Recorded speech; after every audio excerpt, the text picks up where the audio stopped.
Antes de la llegada de los europeos a América, a fines del siglo XV, existían grandes civilizaciones en todo el continente. En Centroamérica vivían los aztecas y los mayas, y en los actuales territorios de Perú y Bolivia se extendía el imperio inca. El pulso de vida de estas civilizaciones estaba marcado profundamente por la religión, que definía su cosmovisión y hasta su organización social. Durante los primeros siglos de la conquista en 1492 y 1572, los europeos aniquilaron gran parte de esas civilizaciones, y con ellas sus prácticas religiosas. Prodigios y profecías. Es en México donde son más numerosos los prodigios que anuncian la llegada de los europeos. Según los documentos indígenas, Moctezuma parecía particularmente sensible a los fenómenos de brujería y adivinación. Poco antes de la conquista, los brujos de Texcoco anunciaron que México sería pronto sometido por extranjeros. A lo largo de los 10 años que precedieron la llegada de los españoles, se enumeran varios prodigios funestos. Inik etetl tetzahuitl. Huitecoc ipan tlatlatzin teocali. Sanxacali katka itocayohcan chonmolco. Iteopan inxiuhtecutli. Anmotilahuaya. Sanahuachquiahuia. Inyu tetzanmachoc. Yumihtoa. Insasantonalhuitecoc. Anmonocakistic. Intlatlatzinlistli. Entre los mayas, el anuncio de la conquista reviste la forma más explícita de la profecía. El sentimiento de angustia cede aquí su lugar a una especie de fatalismo apocalíptico, ligado a la conciencia del curso inexorable del tiempo. En efecto, la representación cíclica del calendario maya funda la profecía del Chilam Balam, que predice una verdadera revolución al final del Catún 13, un trastorno total del mundo y específicamente el advenimiento de una nueva religión. En el imperio inca, la llegada de los españoles fue precedida a la vez por prodigios, que eran preponderantes en México, y por profecías, como entre los mayas. Los prodigios peruanos recuerdan en cierta medida a los del ejemplo azteca. Allí se asocian también los 4 elementos: tierra, fuego, aire y agua. Los últimos años de Huayna Capac, el 11º Inca, se vieron trastornados por una serie de temblores de tierra. Los terremotos son frecuentes en Perú, pero el Inca Garcilaso de la Vega precisa que en las sacudidas fueron excepcionalmente violentas. En la costa fueron acompañadas por marejadas de extraordinaria amplitud. Un rayo cayó sobre el palacio del Inca. Se vieron en el aire cometas de aspecto pavoroso. Otro presagio hace referencia a un pájaro. Cierto día, cuando se celebraba la fiesta del sol, un cóndor, mensajero del sol, fue perseguido por halcones. Cayó en medio de la gran plaza de Cusco. Recogieron al pájaro y se dieron cuenta de que estaba enfermo, recubierto de una especie de sarna. Se le prodigaron cuidados, pero murió. Y hubo un espectáculo aún más siniestro. Una noche muy clara, la luna apareció rodeada de un triple halo. El primero era color sangre, el segundo de un negro verdoso, y el tercero semejante al humo. Un adivino interpretó el presagio. La sangre anunciaba que una guerra cruel desgarraría a los descendientes de Huayna Capac. El negro significaba la ruina de la religión y del imperio inca. Y todo, finalmente, como lo anunciaba el último halo, se desvanecería en humo.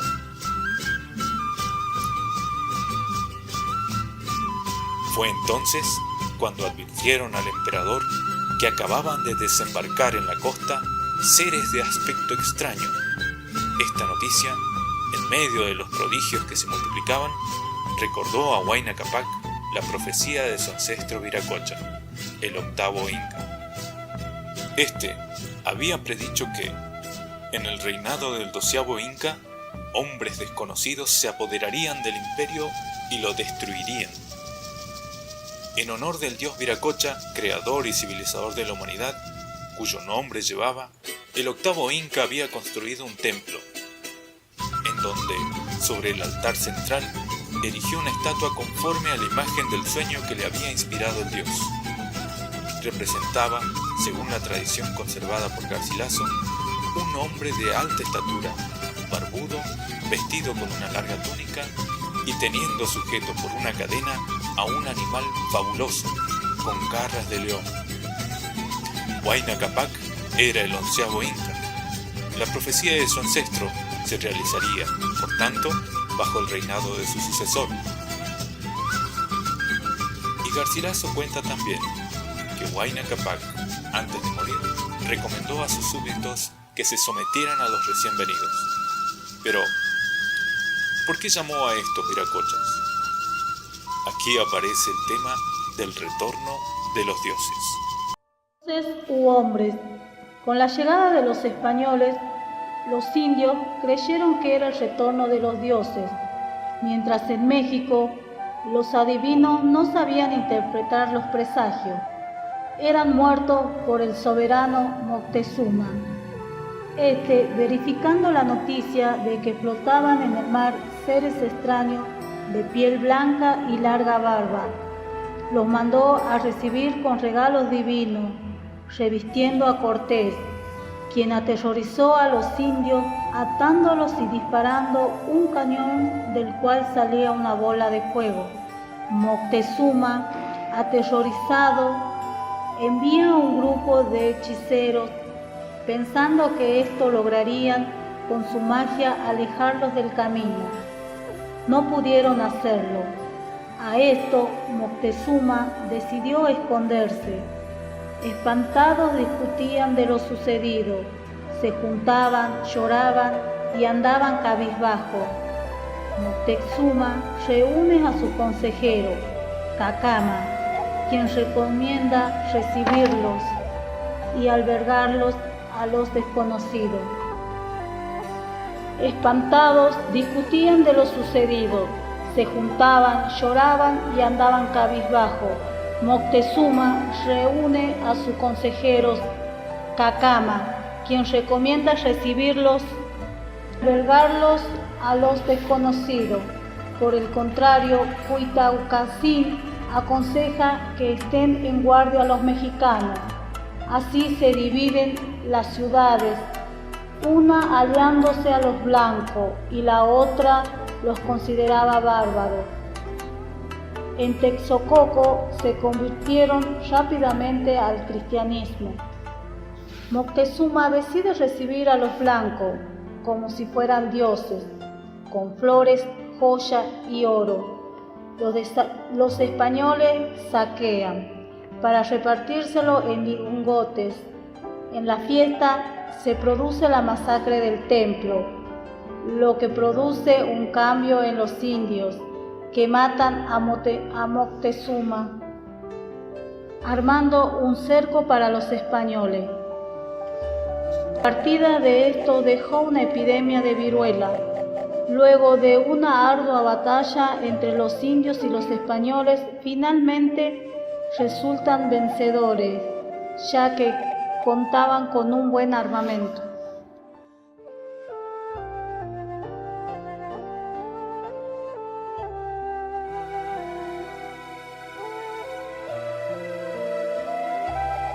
La conquista española provocó la desestructuración de un mundo aborigen americano, es decir, para el devenir histórico de grandes civilizaciones e importantes culturas, trastornada su jerarquía social, alterada su estructura económica y organizada su característica religiosa, los aborígenes tuvieron que adaptar a la nueva circunstancia impuesta por los conquistadores. Para pueblos guerreros y en proceso de expansión territoriales como aztecas e incas, la derrota fue interpretada como el abandono de los dioses y al fin de un ciclo cósmico. Esto se denominó como un trauma de la conquista. La violencia, saqueos, masacres e incendios es la experiencia del fin de un mundo, pero se trata de un fin sangriento de un mundo asesinado. Una de las consecuencias de la derrota de los dioses posee un enlace religioso. y del desgano vital que se apoderó de muchos nativos. Esto se manifestó en una drástica caída de fertilidad, abortos e infanticidios, dramáticos suicidios colectivos. Los aztecas se consideraban como el pueblo elegido de los Itzipustili, dios solares de la guerra. Tenía por destino someter a su ley a todos los pueblos que rodeaban México en las 4 direcciones. La caída de la ciudad implicó una derrota militar. Por otra parte, la guerra entre españoles e indígenas diezmaron a un considerable número de población y alteraron la organización familiar nativa. La llegada de los blancos marcó el fin de un ciclo, mientras que por el mismo motivo se abre un ciclo nuevo.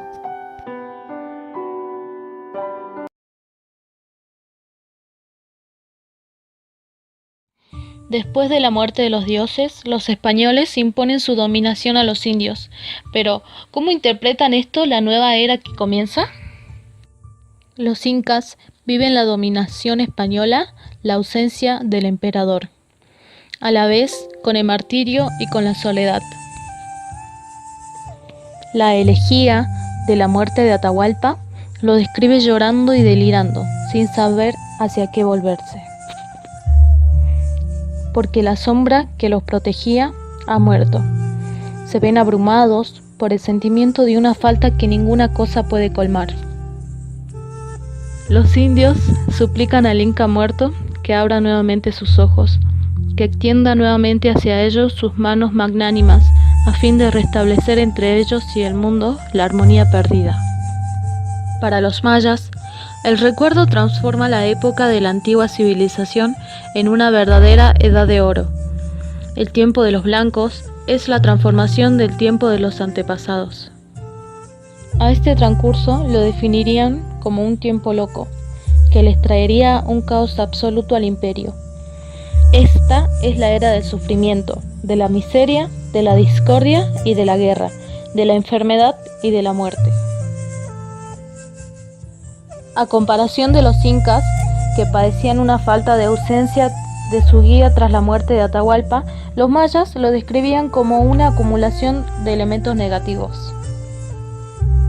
Dejemos que los documentos sigan hablando y escuchemos la voz emocionante del Chilam Balam. Entonces todo era bueno, y ellos, los dioses, fueron abatidos.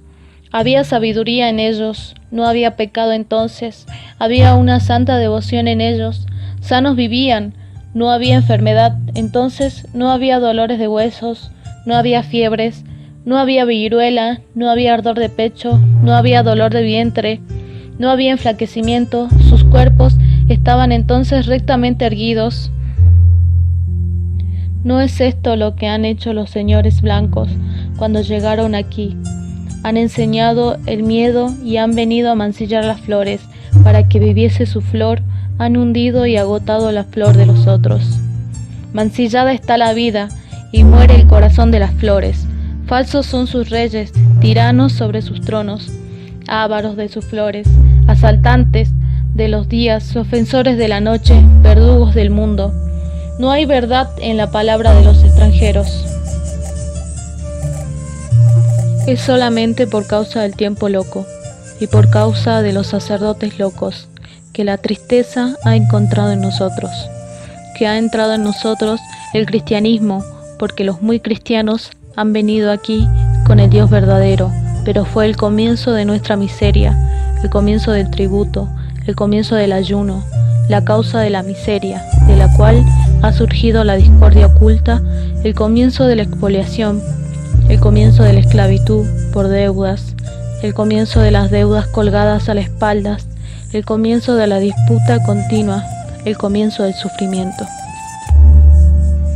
Como hemos visto, la conquista española interrumpió esta evolución, provocó con su brutalidad la desestructuración de la sociedad indígena. Los indígenas tienen la sensación de que su cultura ha muerto y experimentan una frustración particular, y hasta el día de hoy los indios continúan viviendo en la denominación española como un estado inferior de sentimientos y humillación.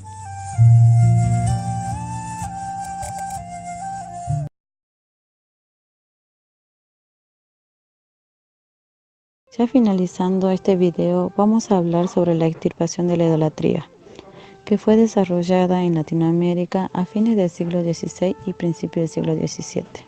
Con la colonización de los españoles, los indios se vieron sumergidos en las dominaciones de lo mismo.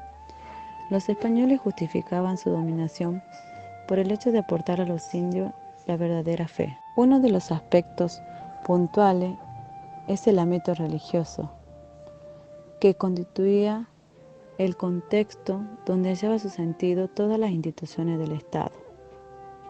Es así que la extirpación de la idolatría se basaba en dominar la vida espiritual y desaparecer el culto incaico, ya que para los españoles el culto incaico era demoníaco. Este culto incaico empezó a desaparecer y se reflejó claramente con la muerte del emperador Atahualpa. Atahualpa era denominado Hijo del Sol y protector de los indios. Después de la conquista, siguieron manifestándose las grandes campañas de extirpaciones a través de la evangelización masiva, los cuales para los indios era una agresión.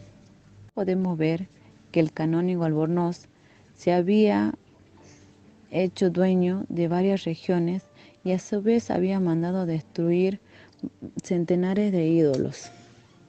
Los españoles también se apropiaron en Chuculuco y también cerraron las sierras consagradas al culto del sol y de la huaca.